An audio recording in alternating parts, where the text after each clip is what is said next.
36 e Ezequiel 37. E hoje eu quero ser simples e didático, principalmente para quem não está acompanhando os estudos, você que veio de repente a primeira vez, e eu quero já preparar o teu coração para falar para você o seguinte: não importa as circunstâncias, o Senhor guardou para nós o melhor. Não importa o que estamos passando agora, os apertos que estamos passando agora, o Senhor preparou o melhor para nós. Lembre da oração de Abacuque. Abacuque diz assim: ainda que a videira não floresça, ainda que o campo, os animais sejam arrebatados, que as colheitas sejam queimadas, ainda que não haja gado, não haja trigo na eira, Abacuque dá o caos. E no final ele diz: ainda assim, me alegrarei no Senhor, no Deus da minha salvação. Houve o tempo, irmãos, que nós no Brasil ouvimos o evangelho das bênçãos, que só falava coisas boas, mas a vinda do Senhor não vai ser debaixo de coisas boas. A vinda do Senhor vai ser debaixo de tribulação. É isso mesmo, tribulação. Nós estamos aqui no Brasil muito bem, mas vai na Angola, vai em Moçambique, vai na janela 1040, vai na China. Ou você acha que não tem crentes na China? Tem, e eles são perseguidos. Mundo afora, os cristãos são perseguidos e mortos. Nós temos o privilégio de estar numa nação, num país, em que nós somos livres ainda para pregar o evangelho. E que nós somos livres ainda para fazer o que nós estamos fazendo hoje aqui, nos reunir em nome de Jesus para adorá-lo. Ninguém está ali proibindo o som, ninguém está reclamando da altura do som. Inclusive o meu vizinho aqui, ele fala: por que eu não ouço o som de vocês? Eu falei: tem um mistério. Jesus bota uma barreira invisível aqui para você não ficar incomodado. Mas há lugares, irmãos, aqui em Cabo Frio, que as igrejas foram proibidas de ligar o som. Isso não é perseguição. Isso é apenas uma burocracia.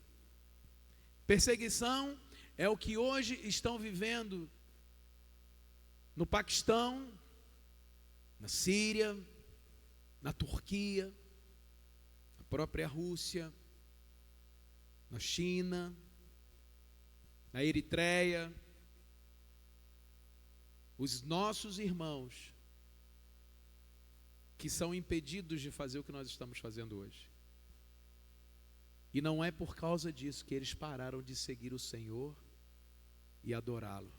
Nenhum deles negou a fé. Então, o que nós temos que entender? Nós temos que entender que o reino de Deus, ele vai se manifestar debaixo de guerra. Ezequiel 38 fala isso. A guerra de Gog e Magog. Nós estamos acabando de ver isso acontecendo. Isso vai se espalhar sim, porque está escrito. Em Joel capítulo 3 está escrito exatamente com todas essas palavras. E hoje eu vim aqui para ministrar uma palavra bem simples para a igreja, que a nossa luta não é contra carne e nem sangue. Estamos debaixo de uma unção de ansiedade, em que parece que as coisas da nossa vida têm que se resolver. Diego, deixa eu falar algo para você já ficar feliz. As coisas da sua vida já foram resolvidas na cruz. Você já chegou no lugar mais importante. Você tem acesso ao Santo dos Santos e nada pode parar mais você. Você não vive mais o corpo físico. Você tem um homem e uma mulher dentro de você espiritual, e esse homem espiritual, para ele não tem limites. Como Abacuque disse: ainda que tudo dê errado, me alegrarei, porque eu sou salvo. Me alegrarei no Senhor, no Deus da minha? Abacuque estava vendo a condição da nação? Não. Abacuque olhava para cima. Os discípulos de Cristo olhavam para cima. E nós, como igreja do Senhor, precisamos aprender algo: olhar para cima. Nós estamos olhando para baixo. Nós estamos vendo as circunstâncias e elas estão nos pegando. Todas elas. E Joel capítulo 3, antes de Joel, você vai ver que Joel profetiza o derramamento do Espírito Santo. Na verdade, e derramarei do meu espírito sobre toda a carne. Deus, ele tinha um propósito. Isso aconteceu em Pentecoste. Deus tinha um propósito. Que propósito que era? Se você ler Atos 2, se você for interpretar Atos 2, você vai ver que lá no passado Deus confundiu Babel. Os homens pecaram contra Deus. Deus fala, vamos descer e vamos confundi-los. Vamos espalhá-los na terra. E cada um falou uma língua. Né? Os cientistas têm dificuldade de explicar a origem das línguas. A Bíblia ensina facinho. Deus desceu e confundiu. Um saiu falando francês, outro japonês, outro espanhol, outro falou chinês, né? Mandarim. Me explica como é que faz isso. Cada um fala uma língua. Detalhe que todo mundo tem seu alfabeto, todo mundo tem o seu hierógrafo, tudo certinho. Por quê? Porque Deus é perfeito. E quando chega em Pentecostes, o que Deus faz? Pega a boa nova de salvação. Ensina aqueles homens as línguas. E eles que só falavam hebraico começam a falar francês. Começam a falar inglês. Começam a falar espanhol. E todos que foram àquela festa de Pentecostes começaram a ouvir na língua materna. O que, irmãos? Fala para mim assim, as boas novas de salvação. Deus é perfeito. Tudo isso nós vamos ver se cumprir através da profecia do próprio Jesus. Jesus fala isso. Jerusalém seria espalhada, Israel seria espalhada na terra, para cumprir a profecia de Deus a Abraão, que Deus fala a Abraão, Abraão, em ti falei, benditas famílias da terra. E hoje, todos nós somos filhos de Abraão, amém? Pela fé nós somos filhos de Abraão.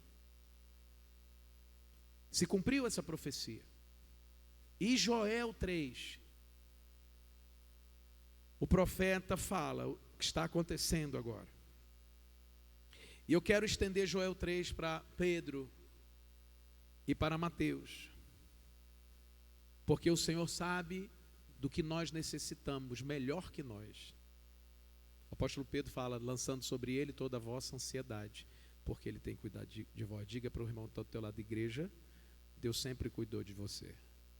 Diga para ele assim, diga para sua esposa, amor, Deus sempre cuidou de nós. Sempre. Nós é que não reconhecemos o cuidado. Nós é que andamos ansiosos. Nós é que reclamamos. Parece que a Bíblia não tem exemplos para nós. Quando ele diz, prepara-se para a guerra, ele diz aqui, prepara-te para a guerra. Por que ele fala isso? Vocês não viram o que aconteceu em Israel, né? Quem está vendo notícia aqui? 170 drones armados, mais de 130 mísseis, 60 toneladas de TNT lançados sobre Israel. O que aconteceu? O que aconteceu, irmãos? Por que foi abatido no céu? Porque Israel tem a tecnologia, não é isso? Porque Israel é maravilhoso. Porque Israel, deixa eu falar, não caiu nenhum, porque o guarda de Israel não dorme jamais. Você pode aplaudir? Não importa o meio, não importa como, mas nenhum, mais de 300, nenhum entrou. Porque o guarda de Israel não dorme. Porque a profecia diz, ninguém tocará mais o meu ungido. Colocarei vocês na terra e nunca mais vocês sairão de lá. É o que está escrito. Não, Israel é uma bênção. Não, os judeus têm a tecnologia. Quem deu a tecnologia? Irmãos, se nós não entendermos que é Deus que está protegendo, nós somos uma classe inferior e os judeus são uma classe superior. Quem está entendendo o que eu estou falando? Se não é Deus que está fazendo, os judeus são uma classe superior e todo o resto do mundo é uma classe inferior. Ou nós reconhecemos que é Deus que está cuidando de Israel, que é Deus que está intervindo em Israel, que a palavra dele é a verdade, que isto que está escrito aqui é a boca de Deus para a igreja, ou eles são seres superiores e nós somos inferiores. Você está entendendo o que eu estou falando? Quem aqui agora tem dúvida de que é Deus que está fazendo isso? Quem aqui tem dúvida? Eu não tenho. Quem aqui agora acredita de verdade que o que está acontecendo tem a mão de Deus? Inclusive, irmãos, até o 7 de outubro tem a mão de Deus. Talvez você não saiba, a maioria dos judeus que morreram no 7 de outubro são contra Israel. Sabia disso? A maioria daqueles jovens que morreram na festa rave queriam a paz com a Palestina. Paz entre aspas, né? Você sabia? Não sabia. A maioria de nós não sabe, porque a maioria de nós não conhece a profecia. Eu vou ler a profecia hoje, e você vai sair daqui com uma certeza apenas, que você tem que preparar o seu coração, sua mente, sua alma e seu espírito, para o que está por vir.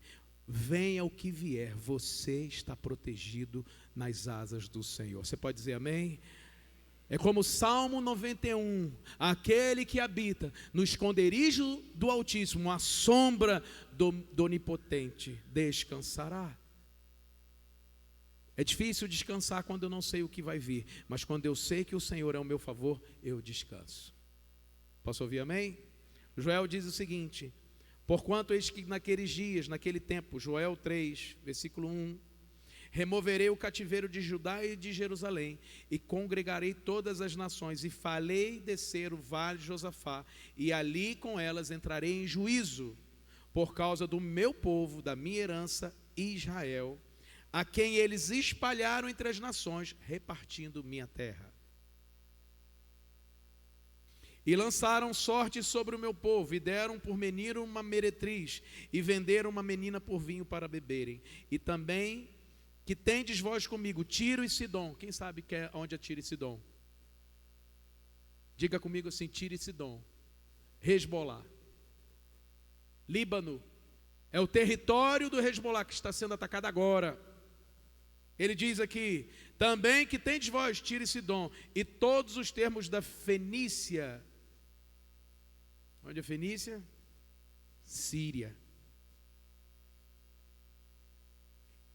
É tal o pago que vós me dás, pois se me pagais assim, bem depressa farei cair a vossa praga sobre a sua cabeça.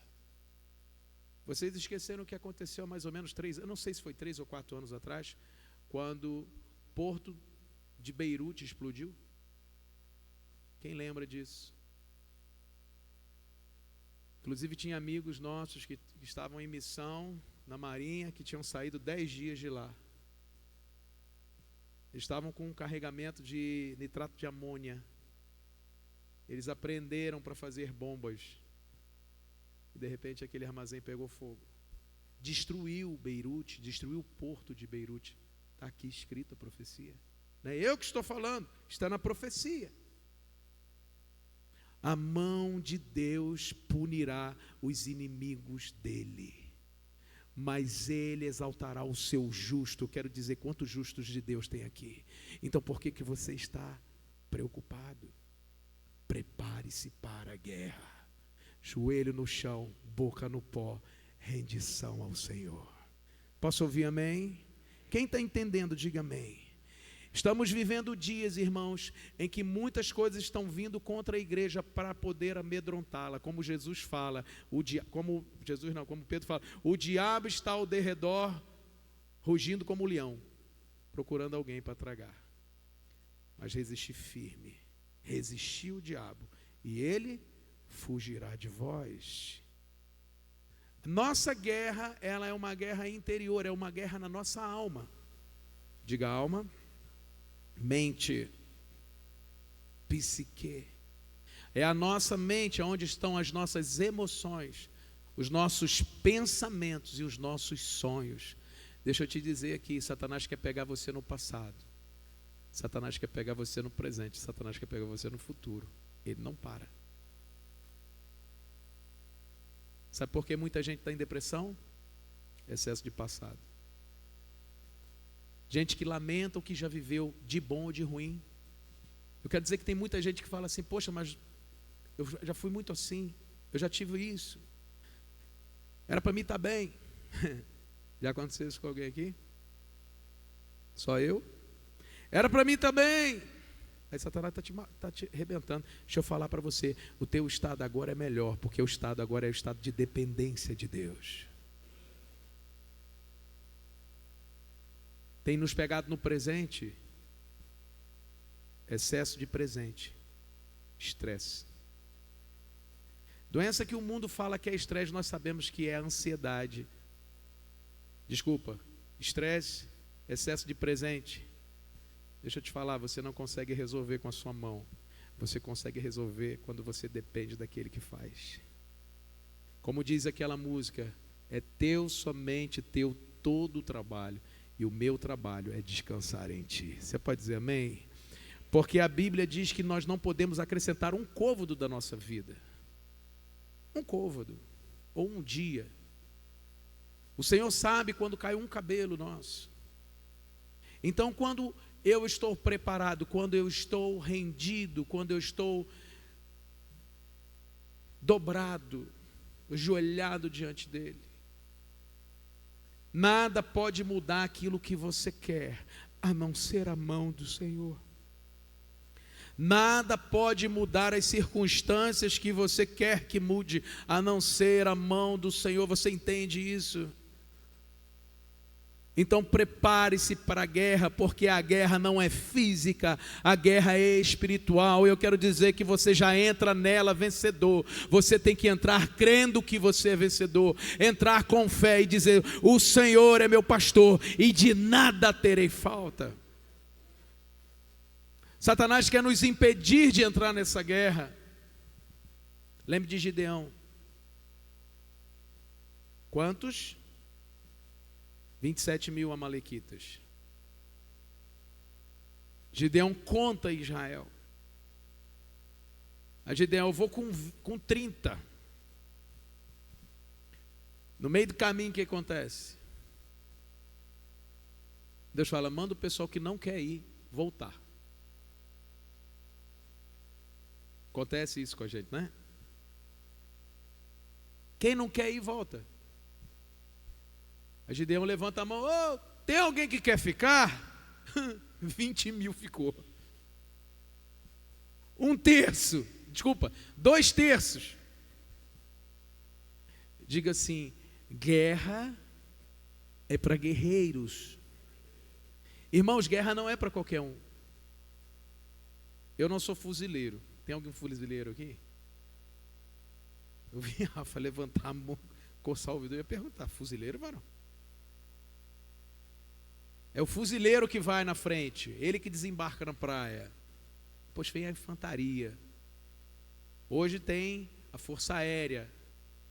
Mas guerra, irmãos, é para os que estão preparados para a guerra. Não é todo mundo que quer ir para a guerra. Gideão fala: volta. Aí todo mundo: opa, precisa não? Eu não quero morrer não, vou voltar. Ele fica com 10. Com os 10.000 que ele faz, agora nós vamos arrebentar. 27.000, aqui é 1 para 10, a gente vai arrebentar. Deus falou: tem muito. Se vocês vencerem a guerra, vocês vão dizer que foi vocês, que vocês são bons. Desce lá no ribeiro, manda eles beberem água. E aqueles que entrarem na água para beber, né, entrarem mesmo, mergulharem para beber, separa num canto. E aqueles que ficarem de prontidão e pegarem água na mão e trouxerem na boca, separem outro. E Gideão viu aquele povo entrar na água e viu aqueles pegando na mão. Ele separou 9.700 de um lado e 300 apenas do outro. Ele deve ter olhado assim: esses 300, né, brincadeira, né, Senhor, vou mandar eles embora agora. Aí Deus fala para ele: não, aqueles que entraram na água, mande-os embora. É com esses 300 que você vai vencer a guerra. Deixa eu falar algo para você, irmãos. O Senhor quer dar à tua igreja o caráter daqueles 300 de Gideão, preparados para a guerra. Amém? Preparados, atentos para a batalha. Irmãos, eles não deixaram a sua posição. Eles pegaram com a mão porque eles estavam apostos para a guerra. E nós sabemos o que aconteceu. Eles foram para o vale. Deus deu um pesadelo lá, o capitão. E o capitão falou: olha, nós vamos morrer na mão de Gideão. E de madrugada Gideão manda eles pegarem tochas e jarros e faz um alvoroço, toca a trombeta. Quando eles saem das barracas, eles se matam. Nenhum israelita morreu. Você pode aplaudir Jesus? Esse é o nível de guerra. Por quê, irmãos? O Senhor, Ele já venceu a guerra por nós. O Senhor vencerá todas as guerras por nós. Nós não vamos precisar pegar nas armas para matar. O Senhor irá na guerra por nós. O que nós precisamos é estar preparados para ela. Aqueles homens não levantaram a espada. Eles só quebraram os tachos, os jarros, e levantaram as tochas e gritaram: por Deus e por Gideão. Só isso que eles fizeram. E o Senhor entregou todos os amalequitas das mãos deles. Quem são os amalequitas? Os mesmos que hoje estão pelejando contra Israel. Quem são os edonitas? Para você que não sabe, os edonitas da Arábia Saudita, palestinos, filisteus. Não mudou. A guerra no Oriente Médio são os inimigos de Deus contra os filhos de Deus. Aí talvez você diga: mas pastor, eu creio que o Senhor pode salvar um muçulmano. Sim, se ele confessar a Jesus como Senhor no teu coração, ele está salvo. Mas pare com esse pensamento de que Deus é bonzinho e que Deus vai levar o terrorista para o céu. Ele não vai levar. Não vai levar. Pare de pensar como muitos aqui no Brasil pensam: não, vamos cuidar dele, coitado, ele deve ser uma vítima da sociedade. Não, ele não é.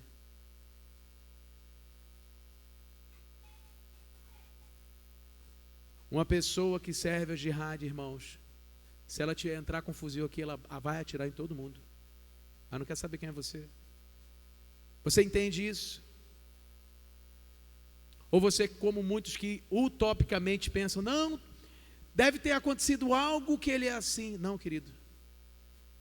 Eles nascem e pensam assim, que os judeus e os cristãos devem ser mortos, devem cortar a cabeça dele. E ainda tem gente que acha que o anticristo é o Papa.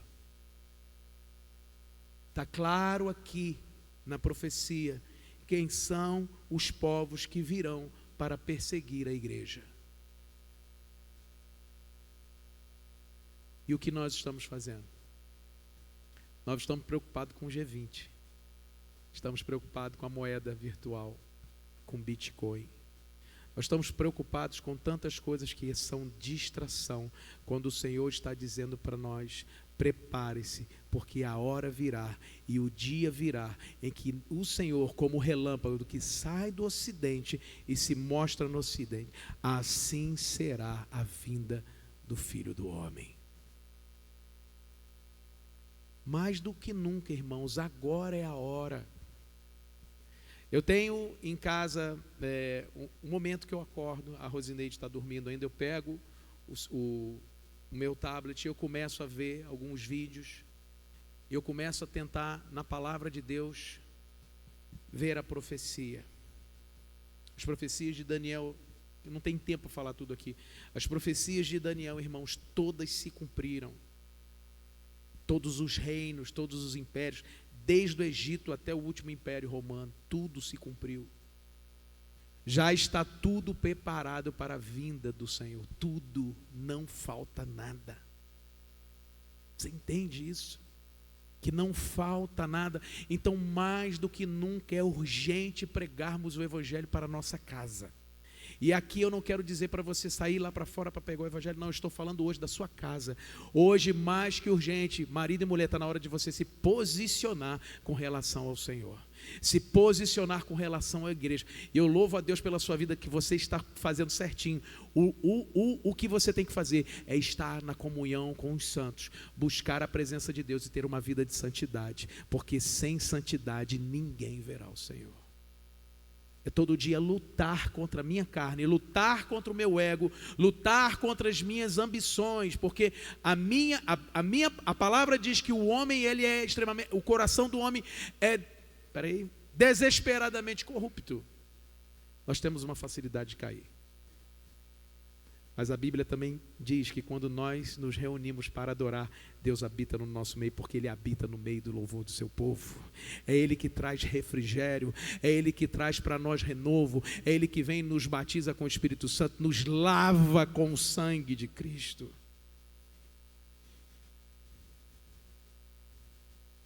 Se o meu povo, que se chama pelo meu nome, se humilhar e orar, e buscar a minha face, e se converter dos seus maus caminhos, então eu ouvirei do céu, perdoarei os seus pecados, e sararei a sua terra. Você pode aplaudir a Jesus? Há uma promessa, e Ele é fiel para cumprir essa promessa. O que cabe a nós, irmãos, o que cabe a nós, é pregar o Evangelho. O versículo 9, ele diz o seguinte: proclamai isso entre as nações. Vou ler com vocês. Preparem-se para a guerra. Repita comigo. Proclamem isto entre as nações. Prepara-se para a guerra. Despertai os guerreiros. Quantos guerreiros estamos aqui? Diga amém. Diga aleluia. Diga eu tomo posse. A Bíblia diz que as armas da nossa milícia não são os carnais, mas elas são poderosas em Deus para destruir fortalezas, anular sofisma e levar todo pensamento cativo a Cristo. Não é o Bolsonaro que vai resolver o problema do Brasil.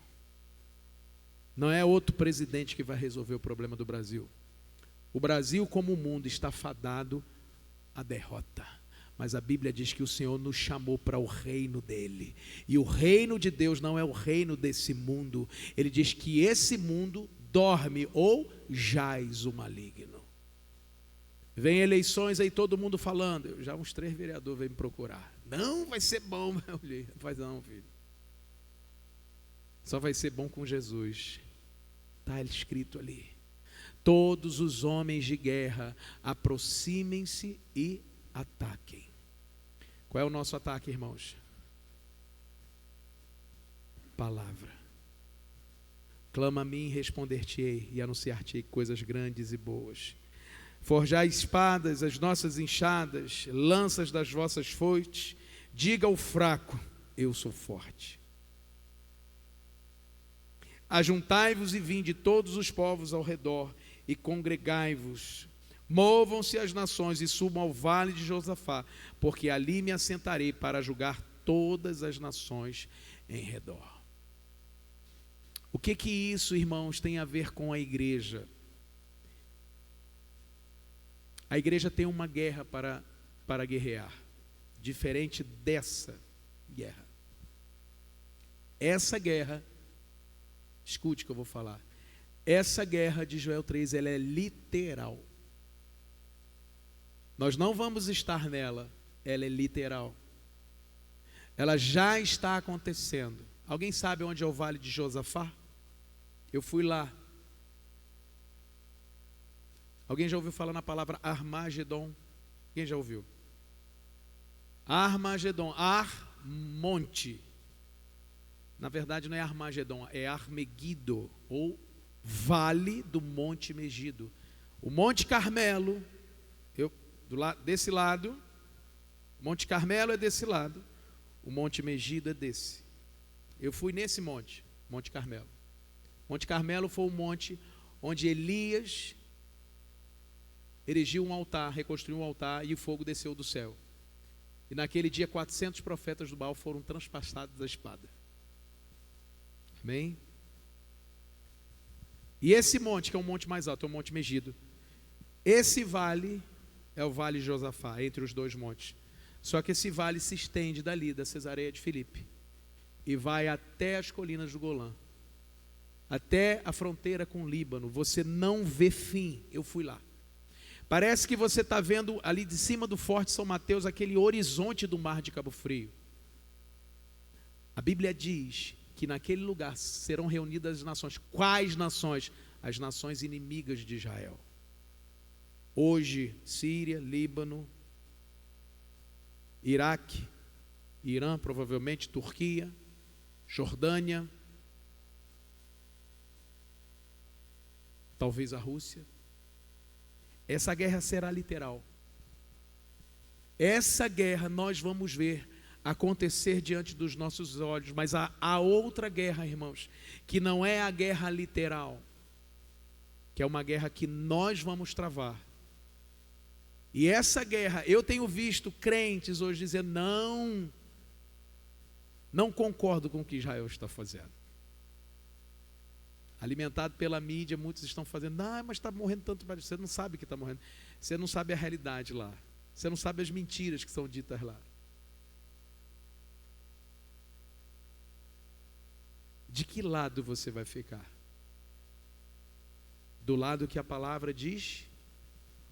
Ou do lado que você tira suas conclusões do que a mídia fala? Porque a nação que abençoar, Israel será abençoada. Abençoarei os que te abençoarem e amaldiçoarei os que te amaldiçoarem. Você entende isso, amado? Você entende que o Senhor Jesus veio para separar o joio do trigo? E você entende que Satanás está dizendo aos quatro ventos aí que todo mundo é trigo, que o céu é para todo mundo, que está tudo bem ter a vida toda errada, matar, roubar, se prostituir, fazer tudo e vai todo mundo para o céu. Você sabe disso? Você não está vendo isso acontecer?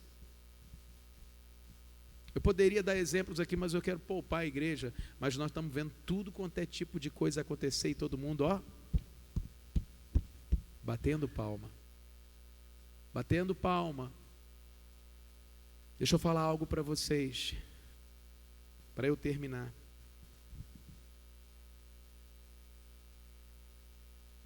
Você está em frente ao relógio logo, né? Deixa eu ver que horas tem. Está na hora. 5 minutos, já passou. Quiser ouvir mais, vem na próxima. Acabou. Aqui eu sou britânico. Batistão. Amém? Quem é batista que levanta a mão? Irmão José já levantou logo. Amém pela sua vida. Eu quero falar só o que é o verdadeiro evangelho e o que é o falso evangelho. Eu quero dizer, irmãos, que eu já me deixei levar pelo falso evangelho. E eu quero dizer hoje que o guerreiro ele tem que saber quem ele serve.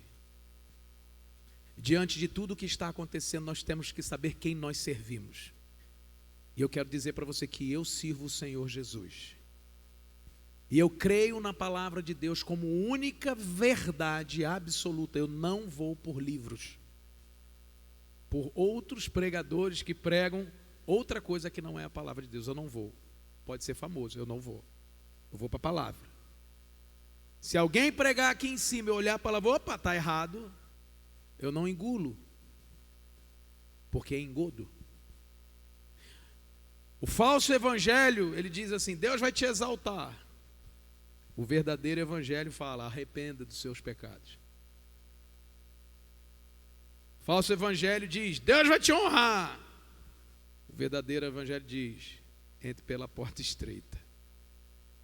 Eu achei lindo isso aqui. Quem postou isso, eu falei, rapaz, de Deus esse negócio aí. O falso evangelho diz, é só vitória. O verdadeiro evangelho é, obedeça os mandamentos do Senhor. O falso evangelho diz, profetiza a bênção. O verdadeiro diz, vive em santidade. Eu não vou falar tudo não, vou deixar o resto para outra quarta, tem muita coisa boa aqui. O falso evangelho é receba, o verdadeiro é leia as escrituras. Posso ouvir amém? Nós não podemos ficar enganados com esse falso evangelho. E vou dizer, nós às vezes fazemos isso. Fala de mim. Eu, pastor Walsh, quantas vezes Eu me deixei levar pelo falso evangelho. Cheio de emoções, cheio de sentimentos, mas pouca intimidade e razão, porque Deus nos chama para ter um culto o quê? Emocional ou racional? Transformai-vos pela renovação do vosso entendimento. Rogo-vos pela compaixão que apresentei os vossos corpos como sacrifício vivo, santo e agradável a Deus, que é o vosso culto racional. É cantar a Cristo com entendimento, é falar com Ele com entendimento, é levar para Ele a minha adoração com entendimento, não com emoção. E isso, irmãos, tem deixado muitos pelo caminho. Eu vou ler só do Evangelho, do falso não quero ler mais não. Leia as Escrituras, se afaste do pecado, negue-se a si mesmo, tome a sua cruz. Quem perde a sua vida, salva ela. Não ajunte tesouro na terra, meu reino não é desse mundo. E o último, que eu gostei demais, o mundo irá te odiar. Você será chamado de fundamentalista religioso. Você será chamado de homofóbico, misógino, machista. Tudo isto aí que você vai ser chamado. Bolsonarista, você vai ser chamado. Você pode se posicionar, o cara, você é bolsonarista. Não, querido, eu só sou conservador. Eu quero conservar aquilo que eu aprendi. Então não ache que as pessoas vão bater palma para você por você pregar o evangelho. Elas não vão. Prepare-se para a guerra. Pode aplaudir Jesus, vamos ficar de pé.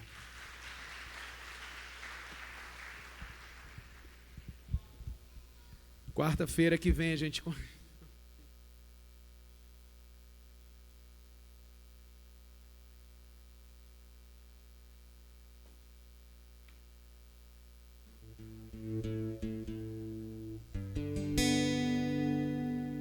Amém? Quantos receberam? Digam amém.